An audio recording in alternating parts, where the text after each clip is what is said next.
O pleno desa moción xa se prevía duro e arrancou con berros.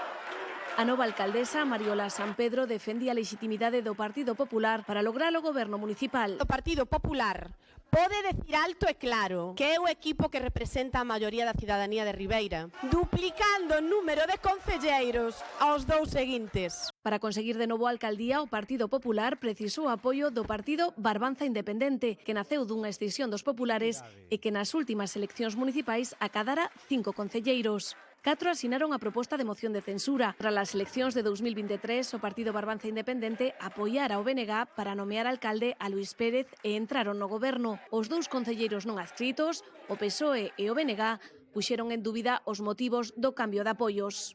Esta moción de censura se suscribiu baixo coaccións a concelleiros desta corporación municipal a moitos intereses particulares. A alcaldesa foi nomeada cos 10 votos do PP e 3 de Barbanza Independente nunha sesión onde a policía tivo que intervir varias veces para pedir silencio.